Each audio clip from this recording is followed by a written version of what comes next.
Courtney, MD, Director of the Courtney Medical Group, located at 3075 Washington Road in McMurray, Pennsylvania. For more information or to make an appointment, call 724-942-3002. That's 724-942-3002 for Dennis J. Courtney, MD.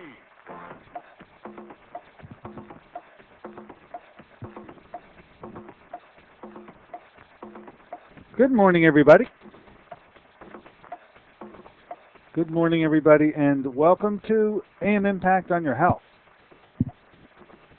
AM Impact on Your Health, where every day our goal is to have you learn at least one thing to help you live better and longer.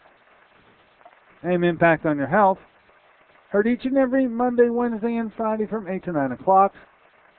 I'm Dr. Dennis Courtney, and I'm with you each and every Monday, Wednesday, and Friday from 8 to 9. AM Impact on Your Health, where each day you'll find current medical news, knowledgeable guests, fascinating health topics, and of course, where we do encourage you to call in to join in today. Well, especially today. It's a Friday version of the show. It is a get 'em up, out of town version of the show. Good weather cooperation appears like another great weekend shaping up. And so, as we normally like to do on a Friday, we'd like to open it up to you. We say, hey, give us a call. Whatever's on your mind is okay with me.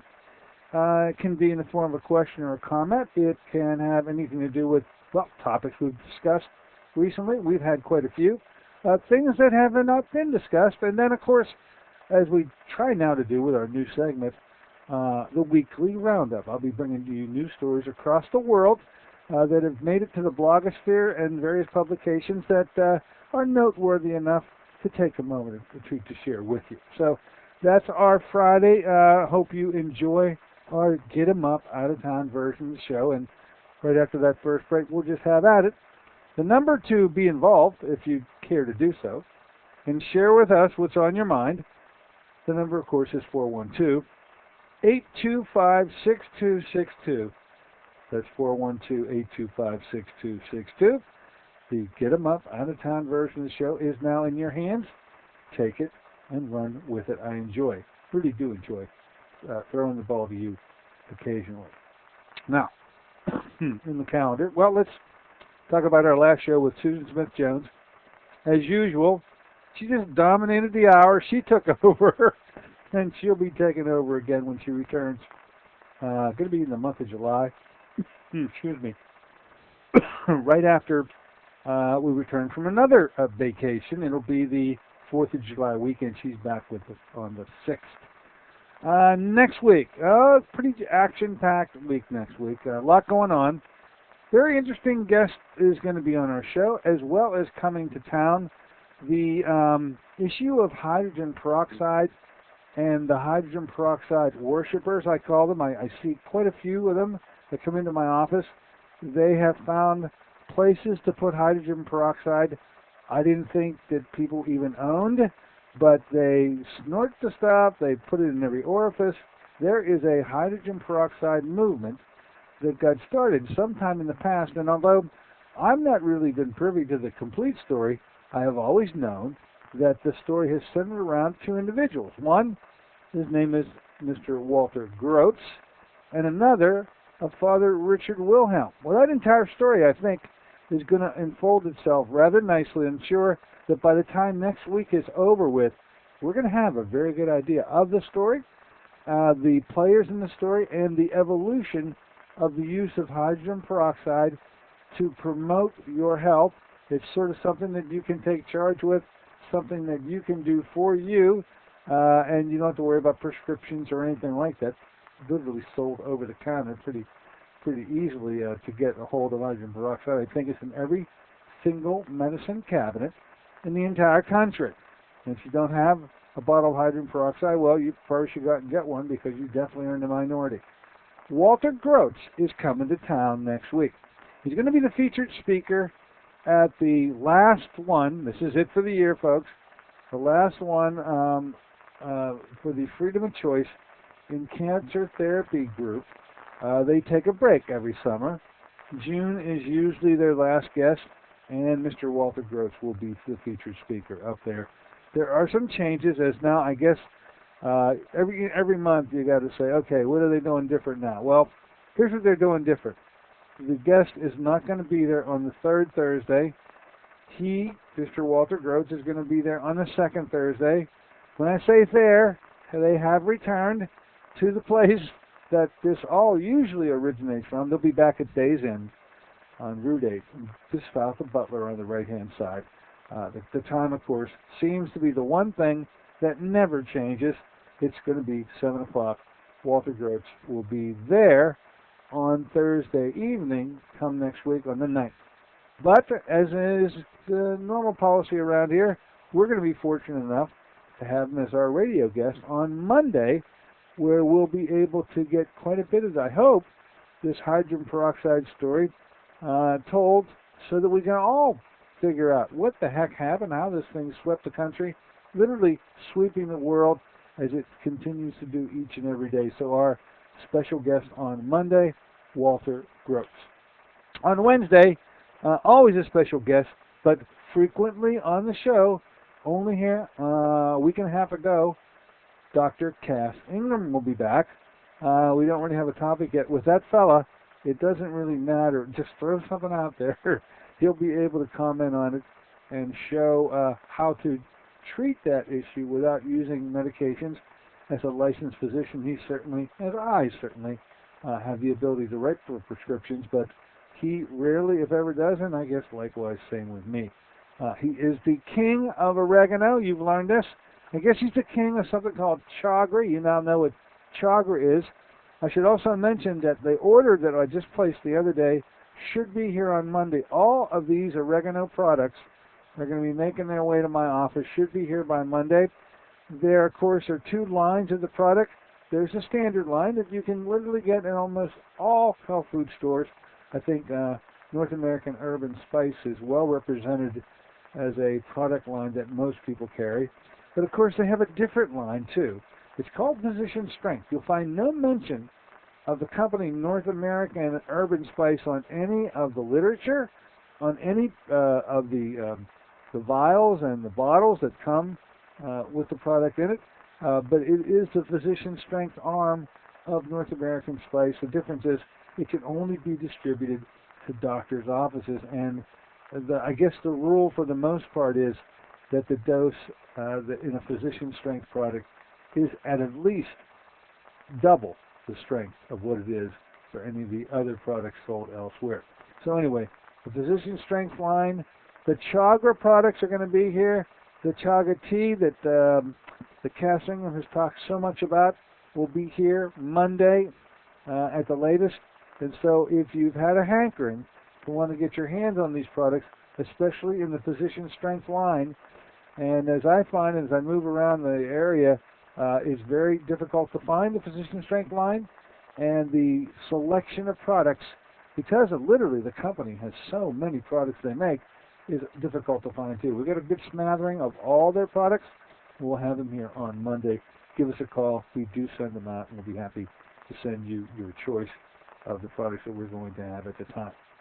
I also note that in the month of June, next Sunday, I'm going to be once again on the Dr. Ed Show. Now, you know, every time Dr. Ed Kondrot comes to Pittsburgh, we bring him on my radio show. Well, every time I go to Phoenix, as if I go there often, it looks as though I'll be on the Ed Show. I've got a Phoenix date coming up the end of June, and in keeping with that, I'm going to be on Dr. Ed's show. Now, he has a radio show that he has on Sunday evenings. It airs out in Phoenix on a pretty big station at 5 o'clock, meaning that you could catch the show live by listening to the streamed up version of the show at 8 o'clock. The topics, if you have eye issues, if you are looking for further validation that you could be helped, I think you may want to have this as a standard Sunday evening encounter with Dr. Kondrot, because each and every show is tailor-made and directed to those of you with eye afflictions who are looking to get some benefit where the conventional medical model, however has come to you, is not coming across with any benefit. So I mentioned that to you. The way to do it, of course, is you got to have a computer, and you got to dial up the website www.kfxn1100 KFXN1100.com. You'll be introduced to the opening page. You'll have to click on I guess it's called the lineup or the schedule. Yes, the daily schedule. Click on daily schedule. You'll go to Sunday. You'll go to 5 o'clock. You click on that, and then you have arrived at the ability to be able to listen to the show. I've done a couple with Dr. Ed now, and I've really liked how he steered the conversation to how can we help people with eye affliction, and you just don't have a venue in this Pittsburgh area for that particular kind of discussion. If you have eye issues, you're going to want to start dialing Dr. Ed's show up, and hopefully you'll dial it up on the 12th, which is when I'll be another guest at that time on his show. Now, as the month moves on in June, we're going to get down to the 22nd of the month. A gentleman, never met him before, has a topic that more than mildly interests me. This topic is on chronic pain. I'm familiar with chronic pain. I've worked with it for many years of my career.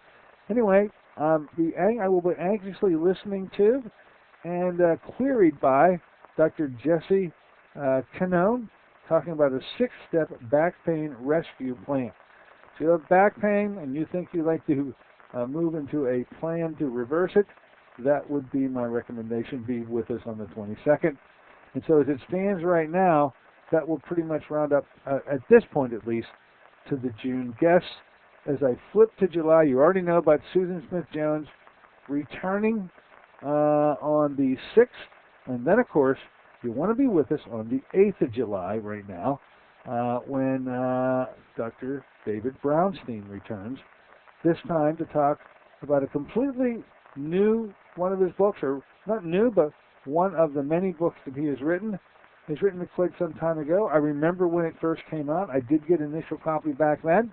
And it's on this touchy issue, and I think it really is a touchy issue, because I think the conventional medical community has scared the bejesus out of everybody with respect to salt. They have taken a very crazy and emotional stand on harm that comes to you from consuming salt. Well, as it will turn out, I hope we're able to unfold to you and break down the myths and the barriers of fact that circle around this subject. The name of the book, I think, says it all. You'll want to be here and listening to the discussion of David Brownstein's book entitled Salt, Your Way to Health. So I think you got an idea already of what that discussion may be about. And so there you have it. Now, why don't we do this? Why don't we take a short break? In the interim, you just may figure, you know what, I'm going to call in early. We'll give you that opportunity, 412-825-6262, anything on your mind. When we can come back, I'll start moving around the world with a weekly roundup. I've got articles coming from everywhere. I'll cite where I got them from. I'll give you the authors. I'll give you the websites to go to find out more. When we move to a weekly roundup on a return, and wait for your knock on the door. Be back in a moment. This is Dennis J. Courtney, MD. Have you become confused about how best to manage your health? It's no wonder. It seems that every time you listen to television or radio, another expert has yet another suggestion for you to follow that seems to be reasonable enough, but no matter how dutifully you follow the instruction, it just doesn't quite produce the results that you are looking for. If this confusion sounds familiar to you, give us a call at the Center for Complementary Health, where we'll make some sense of the confusion based on a blending of traditional and alternative medicine that we've been perfecting over the last 7 years. We offer metabolic nutrition testing, immune system repair, natural hormone replacement therapy, chelation therapy, cutting-edge allergy correction, and a host of other safe and effective alternative therapies. Dennis J. Courtney, MD, is located at 3075 Washington Road in McMurray. Phone 724-942-3002. Have you been to the doctor lately? What's the big top of your complaint list? Even if your doctor asks you what you eat, the recommended 5 servings of fruits and vegetables a day is a dream in your busy schedule. What if you learned of a product 5 years in the formulation that delivers 5 servings of fruits and minerals in just 1 ounce? That's right, it's Fruit of the Spirit. The blessings of Fruit of the Spirit are now formulated into a delicious whole fruit puree product rich in antioxidants and minerals. Your health is more than just a test result. It's a balance of physical, spiritual, and emotional factors. You work regularly to strengthen your faith. Let Fruit of the Spirit help cover your nutritional needs in a convenient and cost-effective ounce a day. Call 1-800-442-3793 for a special promotional offer. Fruit of the Spirit, a blessing for your good health. Fruit of the Spirit, 5 servings of fruits and minerals with no added sugars. That's 1-800-442-3793 for your good health. Call them now, 1-800-442-3793.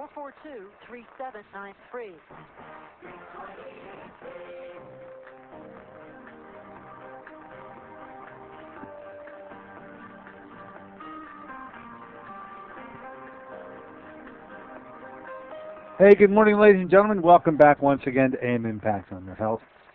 Heard here on KHB 620 each and every Monday, Wednesday, and Friday from 8 to 9 o'clock. I'm Dr. Dennis Courtney with you today on this Friday version of the show. We normally like to get you involved on Fridays. We call this a Get 'em Up, Out of Town version. We've got some information we can bring to you. We call it a weekly roundup. It's a new segment. We just started it last week. But, of course, I'm most interested in hearing from you and what's on your mind, too. So if you do have a mind to either raise a question or make a comment, the number to do that, 412-825-6262. That's 412-825-6262. I wait for a knock on the door, and by the way, I just heard one. Come on in the store. You're here with us, and welcome aboard. What's on your mind? Yes, Dr. Courtney. Yes. I have a hydrogen peroxide question. Ah, go ahead. A friend of mine went through a procedure where they give it to them intravenously with some other nutrients. Absolutely. And what they did, apparently they got carried away a little bit with the hydrogen peroxide, and they injured his kidney. And he's on dialysis now. Oh boy, I wonder what the doses were when they used it. That I don't know. Yeah, this is of course I would. By the way, I am a proponent, a very fond proponent, and I feel it's such a safe product when given correctly, intravenously, that I really have some questions about how much of a dose was given to this individual. But when it comes, and I'm sure we're going to hear about from Mr. Walter Groach on Monday, all the various ways that hydrogen peroxide is delivered. And I will tell you, I do have an opinion on that.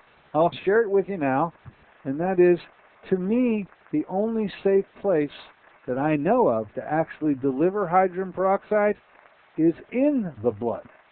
So directly into the blood. Yet I hear, and I will be hearing, I'm sure, on Monday, and hopefully our hydrogen peroxide worshipers will call in, because they put this stuff everywhere.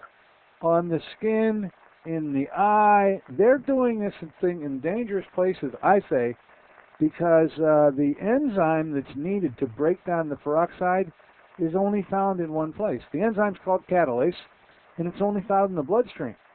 By the way, did you ever pour a little bit of peroxide on a drop of blood that may hit the floor and watch it fizz up like that? Yeah. That fizziness that you see is nothing more than the catalase enzyme causing a reaction with the hydrogen peroxide to liberate oxygen. The bubbles you see, when you see that fizzing going on there and you're trying to wipe it up off the floor, that is the release of oxygen. And so when you want to have a super oxygenation of tissues, I'm a firm believer in hydrogen peroxide that's given appropriately IV, which I've never had any difficulty with. The thing about I'm very much interested in someone who's got such a terrible consequence that I have to question, first of all, the form of peroxide that they've gotten, because you can get this stuff, I think the food grade is 34%. Yeah. Am I right about that? That's what I understand. Yeah, it's like 34%, and that is not the form of hydrogen peroxide that anybody should be using IV. It's not the form of hydrogen peroxide anybody should be using topically, for sure. Anyway, you raised a question. When I hear that a physician obviously administered that, yeah, and so I hope that was an educated physician who did so based on the protocols at the time. And I feel this, But to have the kind of response that you're describing to me, I feel almost certain that somehow the protocol was violated, that the strength of this was not the appropriate strength, that the time that was given was too short a period of time. I say that something isn't being discussed here. Something's not out in the open, that once it becomes flushed out, will clarify why that happened to that individual, because really it should not. Yeah. And my other question is, what kind of damage to the kidneys would that have done? Would it be a burn? Well, I think you really talked about the issue that is most pressing on my mind when using peroxide in any other place other than the blood, okay?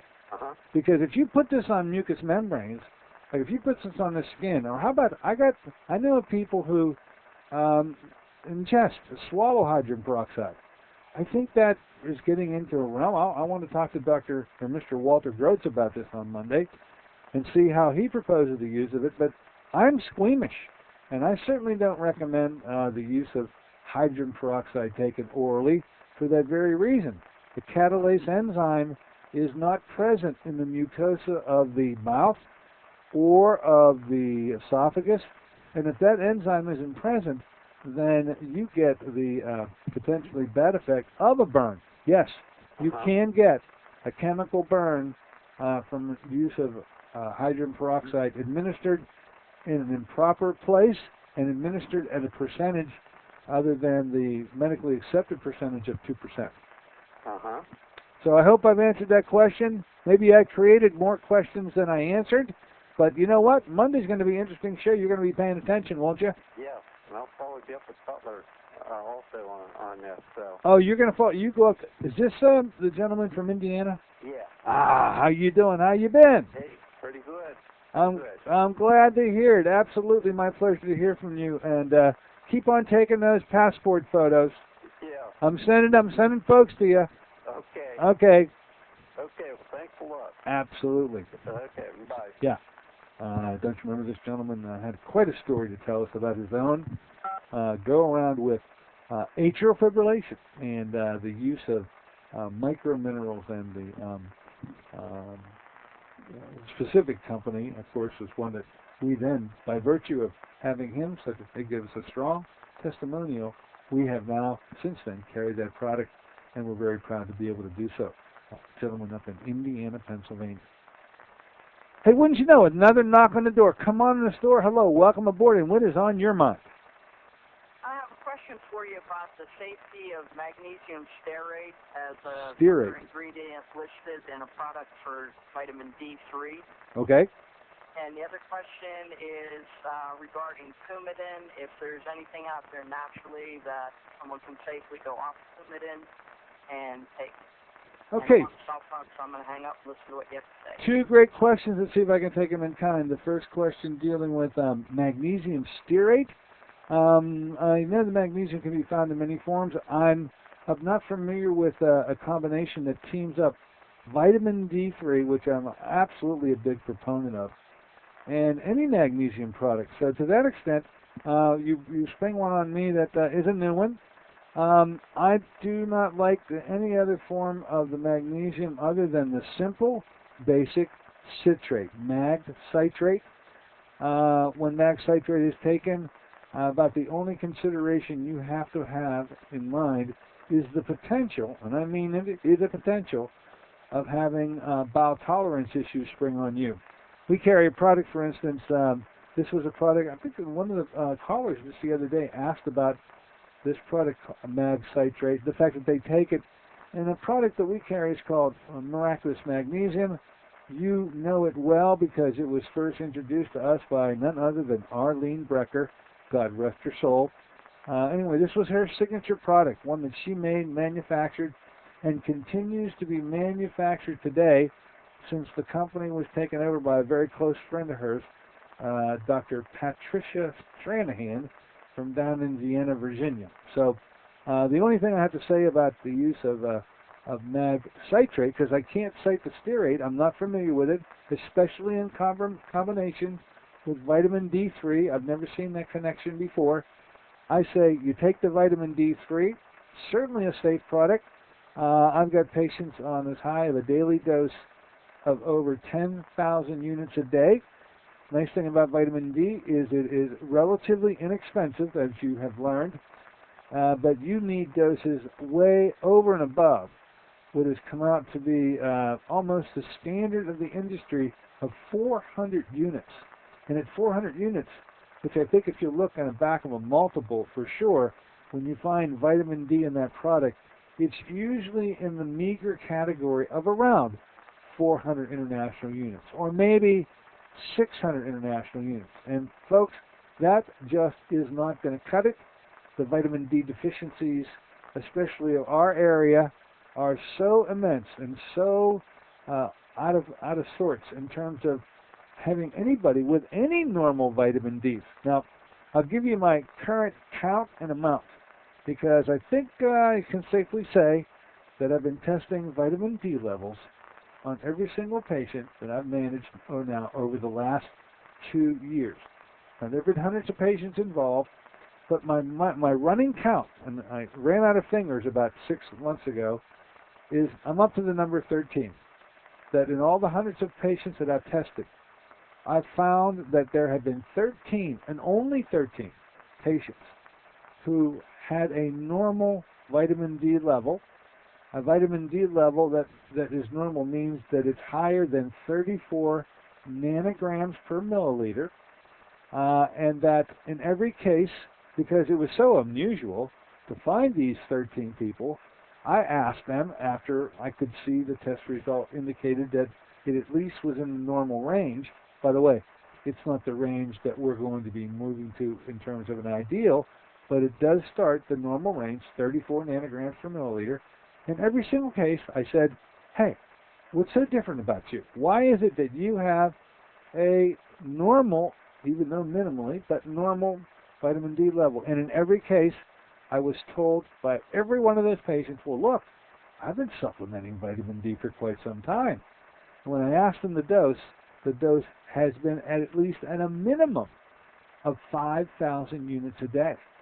And in many cases, that was only able to bring them directly over the line of 34 nanograms per milliliter. This is not the ultimate goal of vitamin D therapy.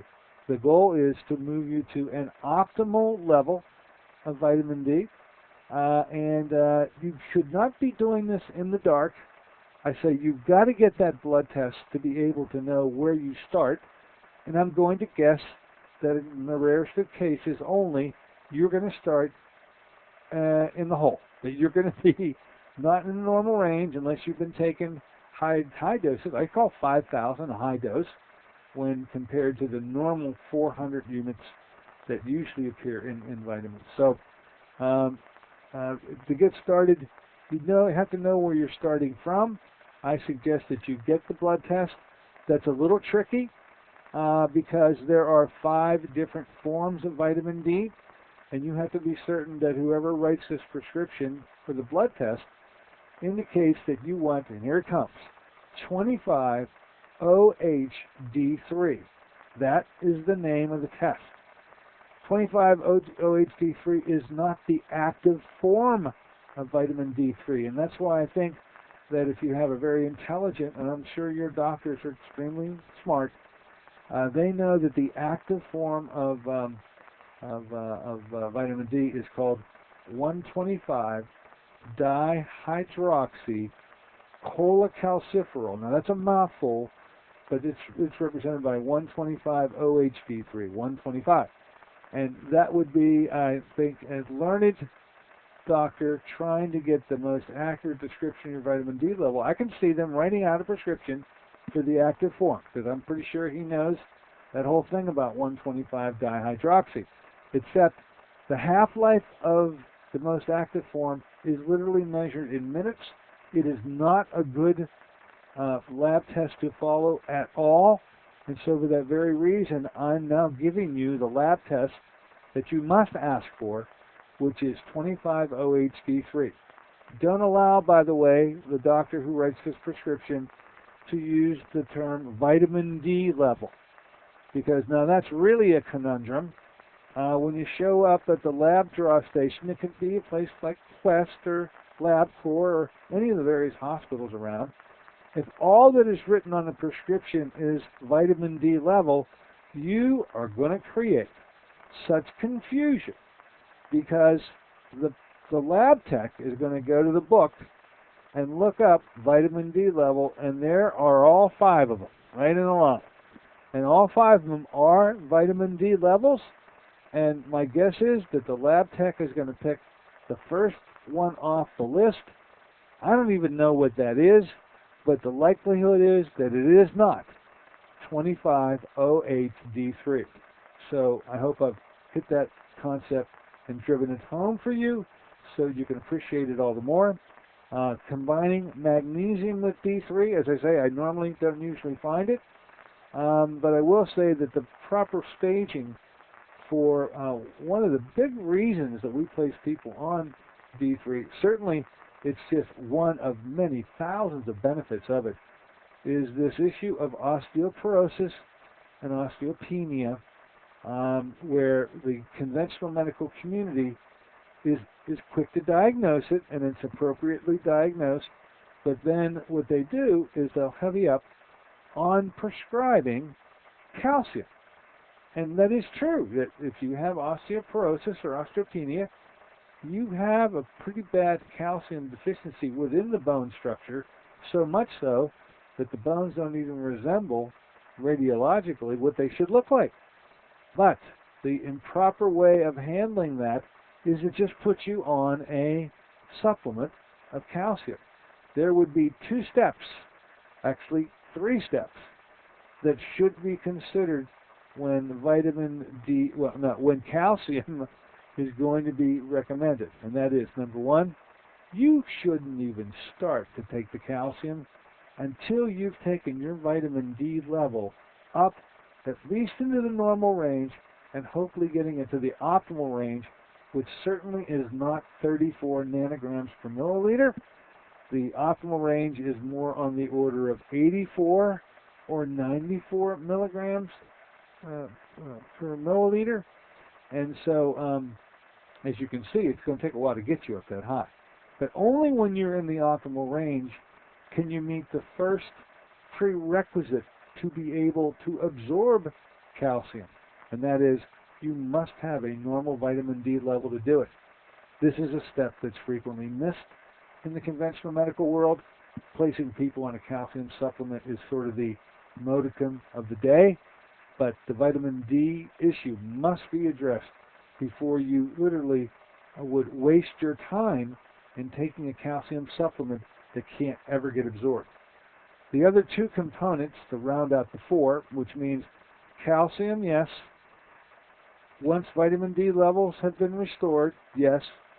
But the other 2 components, and this may be what the caller was discussing, asking about magnesium, to absorb the calcium, it must be done with and in combination with magnesium, and the final component is it must be on an acidic stomach. Now, those are the 4 premises by which you can take, and I know the question had nothing to do with calcium, but nonetheless, it is the reason why I think that the conventional way of trying to treat osteoporosis is destined to fail, because you just can't be adding calcium to the regime and think that all will be well after a given period of time. You've got 3 other things to do, and I hope I've been able to shed some light on it. The other question that was asked a moment ago is this issue of Coumadin. If you're a frequent listener of the show, we have talked about this many times. I continue to cite a very good friend of mine, Dr. James Roberts, a cardiologist from out here in Toledo, Ohio, wrote a book entitled, and so I pass this on to you, listener. I wrote a book entitled Reversing Heart Disease Now. I cite the book to you because this is a cardiologist, along with Dr. Stephen Sinatra, who discussed this issue of Coumadin quite openly and show that by introducing the kinases into the regime, talking about the 2 kinases, one that everybody seems to know about called nattokinase, and another one that, well, at least for a while, no one seemed to know about.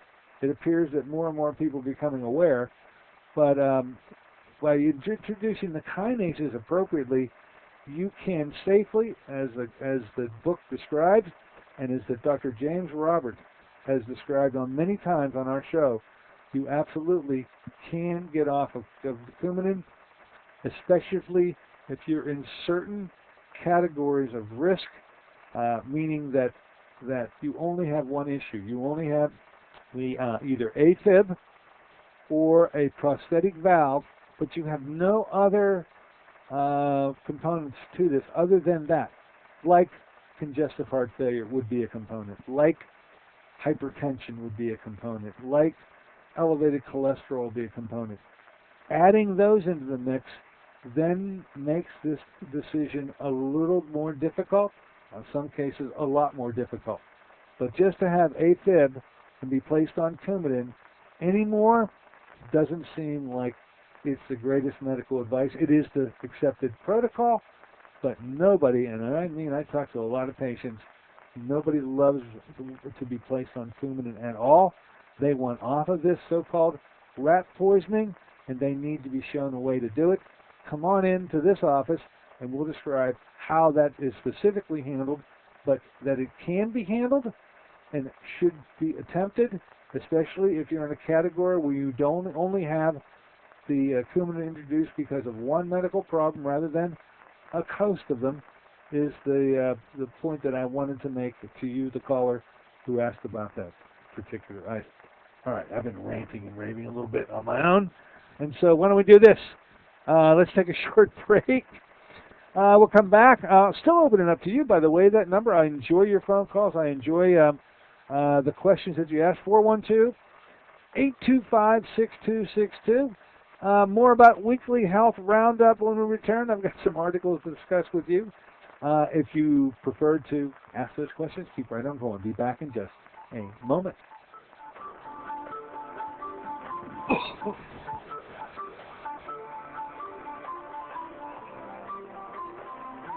Want to help your family eat healthier? Instead of learning to disguise tofu in wondrous ways, how about some real nutritional power? If your family has the typical American palate for fries, pizza, and burgers, giving your family the blessing of good nutrition is a struggle. Fruit of the Spirit is the answer for your family's nutritional needs. Fruit of the Spirit is an all-natural, whole fruit puree made from fresh fruits native to the Holy Land with alkalizing minerals. Fruit of the Spirit was 5 years in the formulation, the work of a team of top nutritional experts with independent science to confirm its antioxidant power. 1 ounce a day provides the equivalent of 5 servings of fruits and minerals. Fruit of the Spirit is convenient, affordable, and delicious. Even your picky family will sing the praises of Fruit of the Spirit. Give your loved ones the blessing of good nutrition. Call 1-800-442-3793 for a special promotional offer. Fruit of the Spirit, a blessing for your good health. That's 1-800-442-3793. Call them now, 1-800-442-3793. This is Dennis J. Courtney, MD. Have you become confused about how best to manage your health? It's no wonder. It seems that every time you turn on the television or radio, another expert has yet another suggestion for you to follow that seems to be reasonable enough, but no matter how dutifully you follow the instruction, it just doesn't quite produce the results that you were looking for. If this confusion sounds familiar to you, give us a call at the Center for Complementary Health, where we'll make some sense of the confusion based on a blending of traditional and alternative medicine that we've been perfecting over the last 7 years. We offer metabolic nutrition testing, immune system repair, natural hormone replacement therapy, chelation therapy, cutting-edge allergy correction, and a host of other safe and effective alternative therapies. Dennis J. Courtney, MD, is located at 3075 Washington Road in McMurray. Phone 724-942-3002.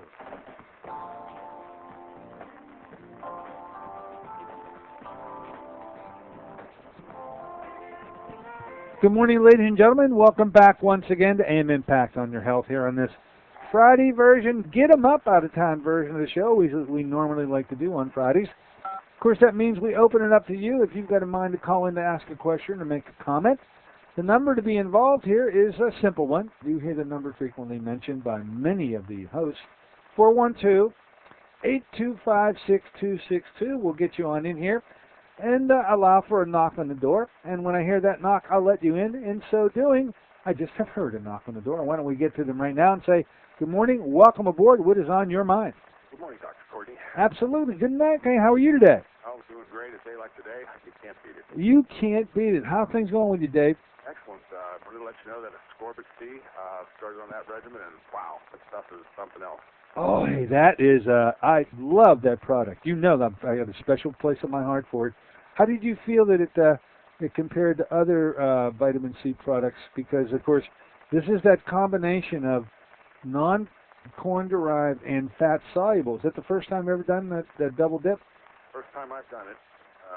It's been about 3 weeks now, and well, what a difference. It is a remarkable product. It's a little bit on the pricey side, but it is pricey. It's one of a kind, though, David.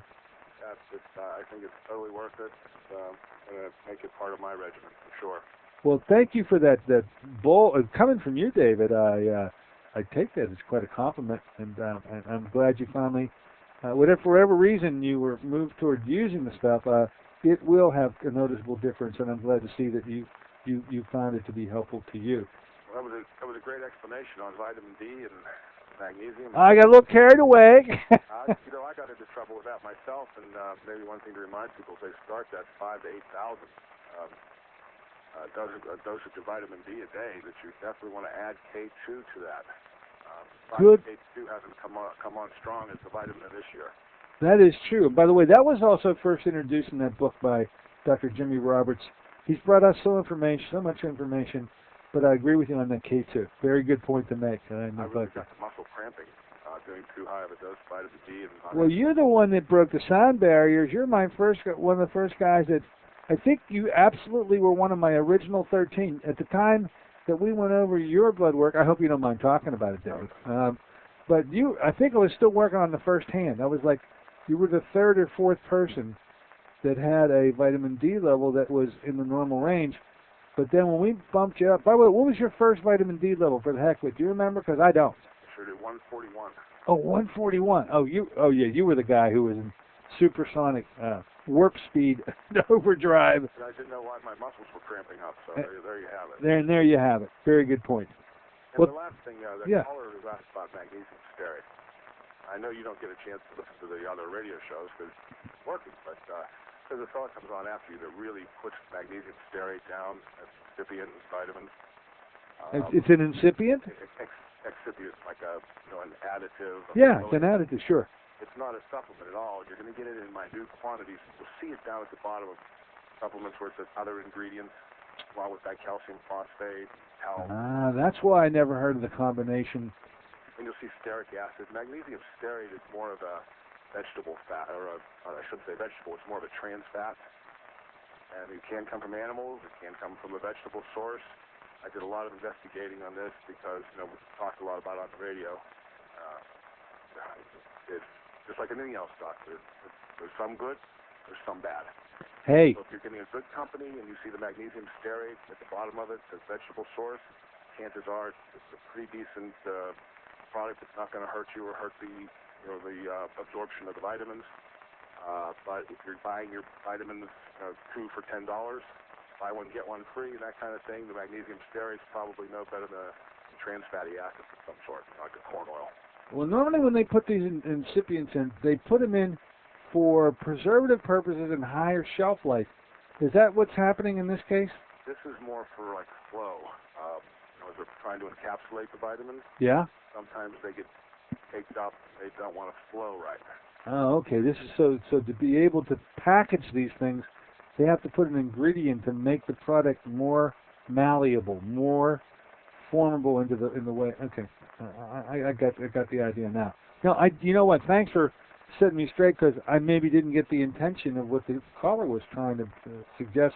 Because I was thinking of, I've never heard of stearate used as the supplement itself, and in fact, that was never the intention of the caller, and I'm glad you straightened it out. As serendipity goes, it got you to go into a great explanation of... Okay, went into vitamin D, didn't we? Yeah, it was excellent. So, I'll talk to you later. Thank you so much. Absolutely.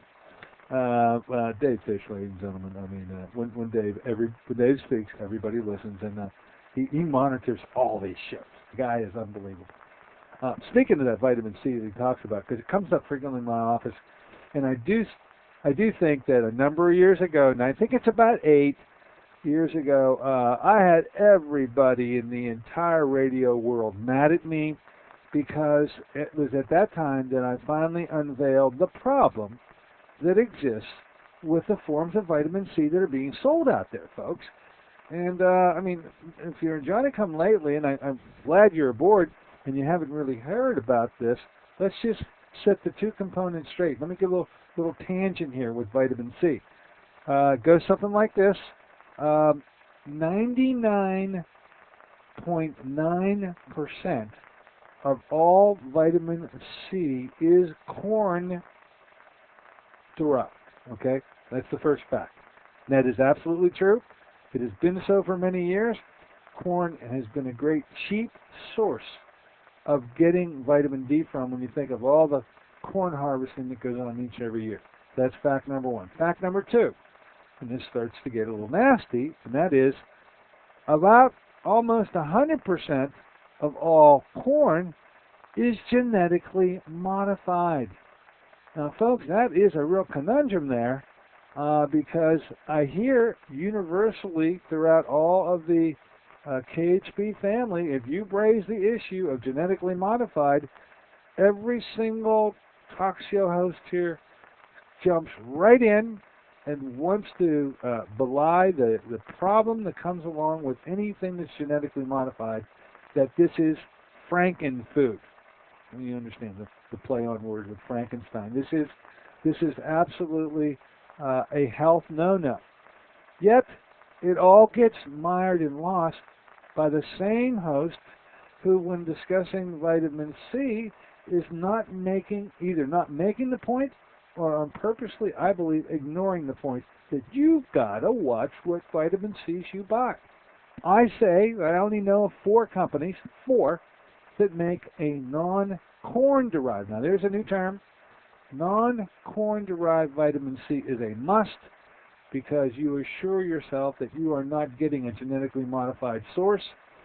And the 4 companies that I know of that make such a product, here they come: Standard Process, Ecological Formulas, Quest, and Bioimmune. These are the 4 companies. And if you know of another company, I'd be happy to put it on the list.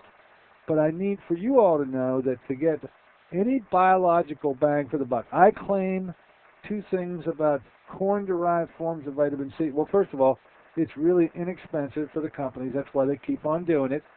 The tanker cars of vitamin C, of corn syrup that get delivered to the actual pharmaceutical plants themselves are just nothing but a pure testimonial on how cheap and inexpensive this form of vitamin C can be.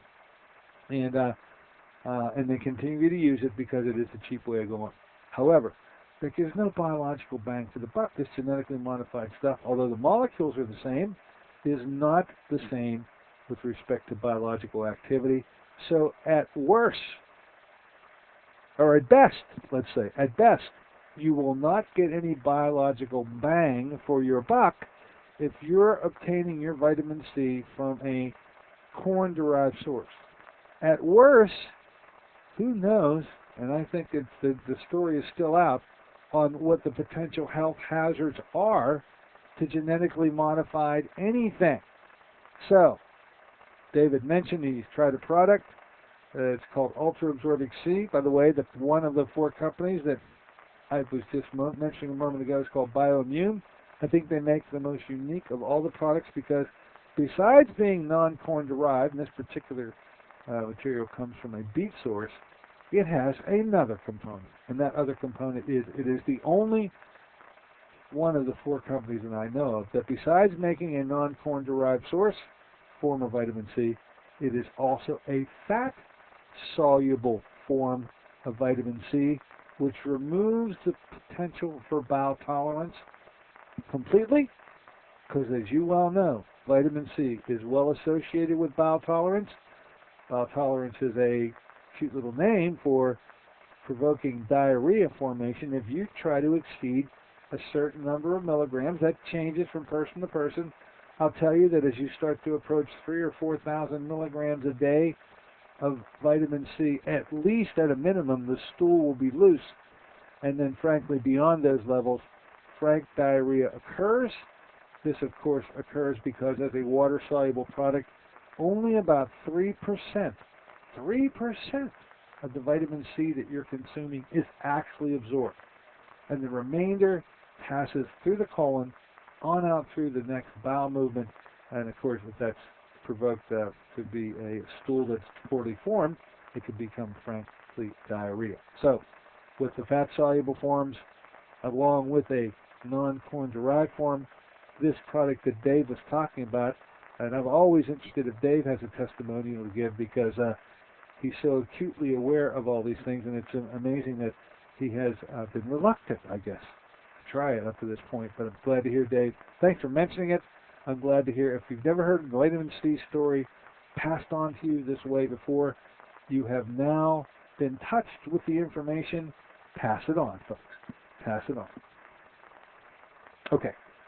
We're here on a Friday version of the show. We're saying, look, if you have a mind to come on in and ask a question or make a comment, the number to do that is 412-825-6262. That's 412-825-6262. Now, this weekly health roundup is an interesting news segment. We just started it last week.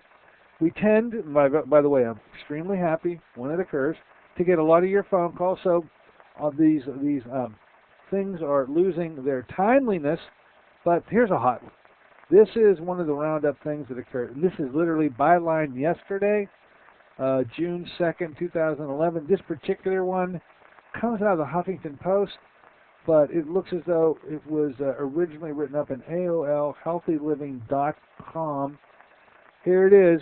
The USDA food pyramid is out, and is the new food plate better? Now, we have been given a lot of warning about this coming. It was dangled out there as a carrot, a titillator, to say that we're going to change this whole thing once again, and we're going to allow Michelle Obama to launch this new approach to advising families on how they should be serving food to their children, how you should be planning your meals, by Michelle Obama, which was done yesterday. So the byline goes something like this. There's a new food pyramid in town, and by the way, it's not a pyramid at all. It's a plate. The USDA's new food icon is a brightly colored graphic that breaks a healthy diet into 4 main sections. So when you look at this, I think, number one, it's a lot clearer in terms of what the food consumption daily should consist of, because you have a placemat, you have a plate, you have a fork, and off to the side you have a little side dish of something. Well, on the plate itself, ladies and gentlemen, there are 4 different segments that should make up the diet according to the new food plate, which I admit is much easier to interpret the message here.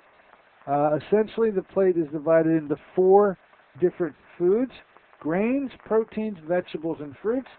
And there is it's not a completely 25% of each.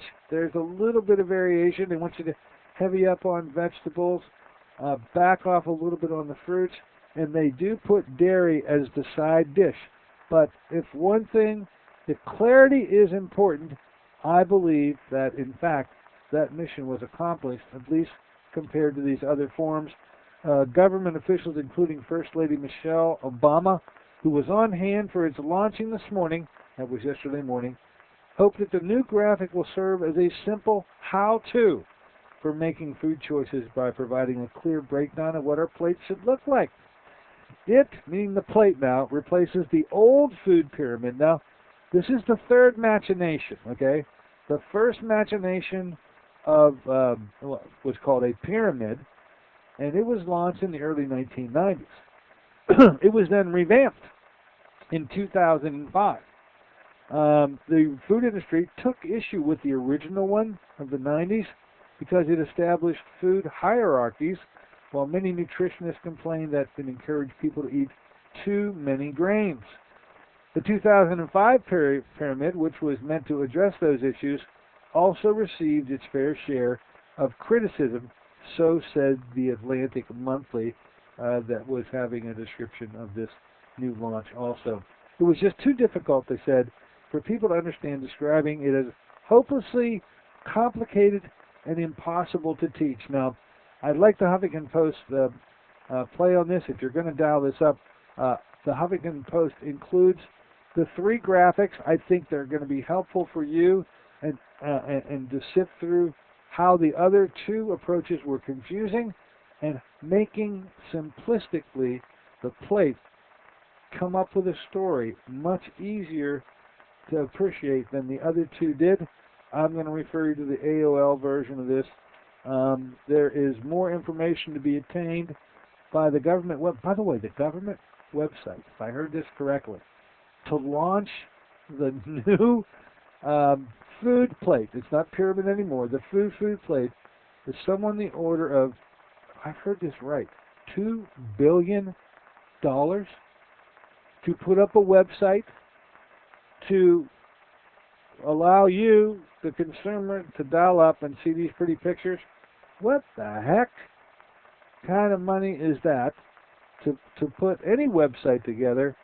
But knowing the federal government, it's understandable how they were able to do it. The new food plate image reflects the 2010 Dietary Guidelines for Americans, which promote measures like switching to fat-free, low-fat milk, and opting for water over sugary drinks. So this was the hot item, byline June 2nd. I'll put this in the have done already pile and rearrange my to-do pile for next Friday. Now look, I hear bongos in the background. Thank you for making our show what it was today. I really enjoyed spending time with you. Have a wonderful weekend. Don't forget, Walter Groats on Monday. We are going to find out what is the hydrogen peroxide story by a guy who ought to know, and we'll let him tell his story then. Until then, this is Dr. Dennis Courtney saying so long for an impact on your health.